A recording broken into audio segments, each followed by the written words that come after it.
ہمارا دین ہمیں ایک متوازن زندگی گزارنے کی تلقین کرتا ہے، جس میں ہم اپنے ہمسایوں کے حقوق ادا کریں، جس میں ہم اپنے دوستوں کے حقوق ادا کریں، اپنے والدین کے حقوق ادا کریں، اپنے نفس کے حقوق ادا کریں، اور رزق حلال، رزق طیب اور پاکیزہ رزق کما کر کے جو ہے وہ اپنے بچوں کا پیٹ پالے اور ان کی ضروریات کو پورا کرے۔ 3 نیتیں ہیں رزق کے کمانے کی۔ سب سے پہلے اپنے آپ کو سوال سے بچانا، دوسری نیت اپنے زیر کفالت لوگوں کی ضرورت کو پورا کرنا، اور تیسری نیت کہ اللہ مجھے میری ضرورت سے زیادہ عطا کر دے تو میں اپنے ذمے کوئی چیز لے لیتا ہے، نیت میں رکھ دیتا ہے یا کھلی نیت کرتا ہے کہ میں معاشرے کے ان لوگوں کی مدد کروں گا جو کسی وجہ سے کما نہیں سکتے، اپاہج ہیں، غربا ہیں، مساکین ہیں، مدارس کا نظم و نسق ہے، مساجد کا قیام ہے، ان کا نظم و نسق ہے۔ وہ کہتا ہے کہ میں اس لیے اتنی زیادہ محنت کر رہا ہوں کہ اس سے میں اپنا پیٹ پالوں گا، اپنے بچوں کی ضرورت کو پورا کروں گا، اور اس کے علاوہ بھی کام کر رہا ہوں، میں یہ کام بھی اپنے ذمہ لیا ہوا ہے۔ تو پھر اس کا یہ سب دین بن جاتا ہے۔ جس طرح ایک نمازی چل کے مسجد میں آتا ہے اور قدم قدم پہ اس کو نیکی ملتی ہے، وہ جب کاروبار کے ٹھیے پہ جا رہا ہوتا ہے اس کو بھی قدم قدم پہ نیکی ملتی ہے، نیت کی خوبصورتی کی وجہ سے۔ ایک عالم دین جو ہے وہ جب پڑھتا ہے، پڑھاتا ہے اور جو ہے وہ محنت کرتا ہے تو اس کا دماغ تھک جاتا ہے شدید محنت سے، تو وہ بھی جب دفتر میں بیٹھ کے کاروباری پیچیدگیوں کو سہتا ہے، مسائل کا سامنا کرتا ہے، تو اس کو بھی تھکن ہوتی ہے۔ تو جس طرح ایک عالم دین کو تھکن کا ثواب ملتا ہے، اس لیول کا تو نہیں، لیکن جو ہے وہ اس کو بھی ثواب اسی طرح تھکن کا ملے گا، اس لیے کہ وہ نیت کے استحضار کے ساتھ رزق حلال کما رہا ہے، اور وہ نیتیں 3 ہیں، چوتھی نیت اس کے ساتھ جڑی نہیں۔ اگر چوتھی نیت آ گئی کہ عیش و عشرت کروں گا تو بربادی ہے، یہ نیت آ گئی کہ میں کسی پہ تفاخر کر سکوں خاندان برادری پر، اور یہ ساری نیتیں جس طرح کی نیت ساتھ جڑے گی اس کے وبال اس کے ساتھ اتریں گے اس کاروبار میں۔ تو یہ صرف ان 3 نیتوں کے ساتھ ہم اپنے رزق کو پاک بھی رکھ سکتے ہیں اور ایک متوازن زندگی گزار سکتے ہیں۔ کاروبار کو بھرپور وقت دیں، پوری توجہ سے، یہ دین سمجھ کے دیں، اور پھر گھر میں آئیں تو بچوں کو بھرپور وقت دیں، ان کی تربیت آپ کی ذمہ داری ہے۔ بیوی کو وقت دیں تو بیوی کے ساتھ بیٹھ کے جو آپ ملاعبت کرتے ہیں، مسکراتے ہیں، اس مسکراہٹ کا بھی ثواب لکھا جائے، اور خاتون جو شوہر کی دلجوئی کے لیے کام کرتی ہے، جو مسکراتی ہے، حتیٰ کہ تیار ہوتی ہے، تو اس کا بھی اس کو ثواب دیا جاتا ہے۔ حاملہ عورت حمل کا بوجھ اٹھاتی ہے تو اس کا اس کو ثواب دیا جاتا ہے، دودھ پلاتی ہے تو دودھ پلانے کا اس کو ثواب دیا جاتا ہے، حالانکہ اس کے اندر جو محبت جو ہے وہ فطری طور پہ اللہ نے رکھی ہوئی ہے۔ تو اللہ نے ہمارا ایک ایک لمحہ، حضور نے فرمایا مومن کی زندگی خیر ہی خیر ہے، اس کے پاؤں میں کانٹا بھی چبھے تو اللہ اس کا بھی اس کو اجر عطا کرتا ہے۔ تو ایک کانٹا چبھنے سے تکلیف ہوتی ہے، تو جو ہم مصائب اٹھا رہے ہیں، تکلیفیں اٹھا رہے ہیں، اذیتوں سے گزر رہے ہیں، تو ان کا ہمیں ثواب ملتا ہے۔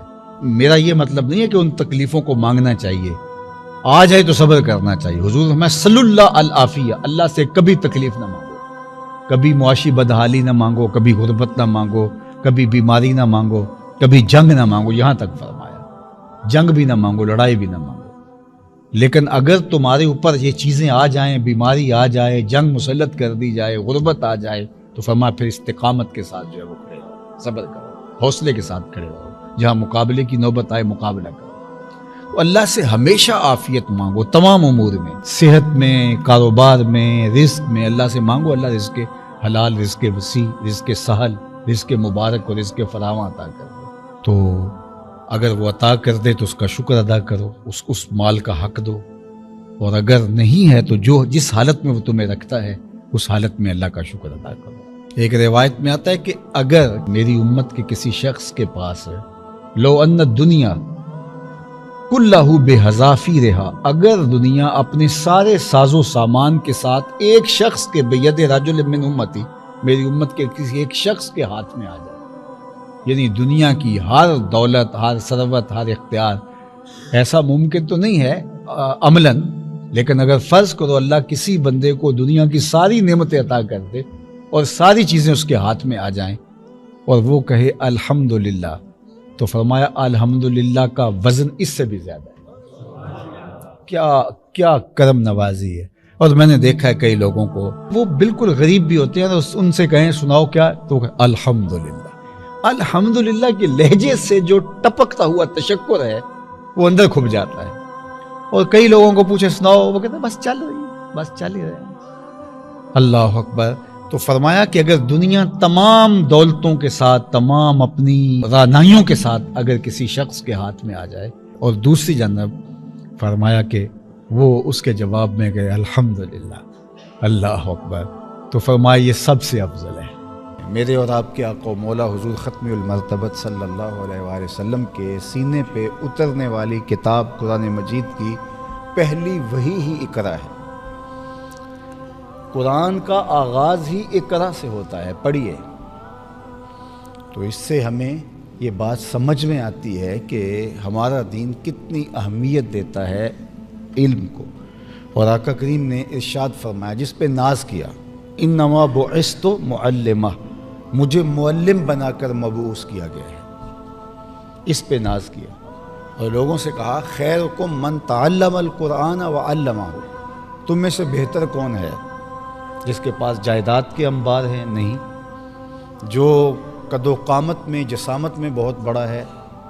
نہیں۔ جو بدنی طور پہ بہت توانا ہے، جس کا اثر و رسوخ لوگوں میں بہت زیادہ ہے، جس کا قبیلہ بہت بڑا ہے، جس کے پاس بھیڑ بکریاں زیادہ ہیں، جس کے پاس اونٹ اور وسیع چراگاہیں ہیں، وہ زیادہ افضل ہے؟ نہیں، بلکہ کیا خیرکم، تم میں سب سے افضل وہ ہے من تعلم القرآن وعلمہ، جو قرآن سیکھتا ہے اور قرآن کو آگے سکھاتا ہے۔ تو سب سے افضل اشرف اس کو قرار دیا۔ تو علم کی نشر و اشاعت اور علم کی تحصیل، یعنی علم حاصل کرنا اور پھر علم کو بانٹنا، یہ بہترین وظیفہ ہے حضرت انسان کے لیے۔ اور ہمارے دین نے ہمیں علم حاصل کرنے کی ترغیب دی، بلکہ وہ علم جہاں سے بھی ملے مومن کا گم شدہ خزانہ قرار دیا۔ کہا کہ اگر تمہیں طلب علم کے لیے دور دراز کے سفر بھی کرنے پڑے، کٹھن مسافتیں بھی طے کرنی پڑیں، تو اس سے بھی گریز نہیں کرنا۔ اطلب العلم ولو بالسین، علم حاصل کرو اگرچہ تمہیں چین ہی کیوں نہ جانا پڑے۔ تو چین کا لفظ اس لیے بولا گیا کہ وہ بہت دور دراز تھا عرب سے، اور راستے بھی کٹھن تھے۔ تو کہا کہ اگر تمہیں حصول علم کے لیے چین جیسے سنگلاخ علاقوں میں جانا پڑے اور وہاں طویل مسافتیں طے کرنی پڑیں، تو تم نے اس سے بھی گریز نہیں کرنا۔ یہ مومن کی گم گشتہ میراث ہے، تمہیں جہاں سے ملے، پہاڑوں میں، دریاؤں میں، صحراؤں میں، تم وہاں سے طلب علم کرو، اخذ نور کرو، کیونکہ یہ تمہاری دولت ہے، یہ تمہاری میراث ہے۔ تو ہمارے دین نے ہمیں علم کی ترغیب دی۔ امام غزالی علیہ رحمہ نے کہا احیاء میں کہ الناس کلہم موتا الا العلماء، تمام لوگ مردہ ہیں لیکن علماء زندہ ہیں۔ حقیقی زندگی تو علم سے ہے۔ اگر علم نہیں ہے تو پھر گوشت پوست کا بنا ہوا انسان زندہ شمار نہیں کیا جاتا۔ تو کہا الناس کلہم موتا، مخلوق مری ہوئی ہے لیکن زندگی اس کے پاس ہے جس کے ہاتھ میں چراغ علم ہے۔ پھر کہا والعلماء کلہم نیام الا العاملین، تمام علماء سوئے ہوئے ہیں، جاگتے وہ ہیں کہ جو اپنے علم پہ عمل بھی کرتے ہیں۔ اور پھر فرمایا والعاملون کلہم علی خسران الا المخلصین، تمام عمل کرنے والے بھی گھاٹے میں ہیں مگر جو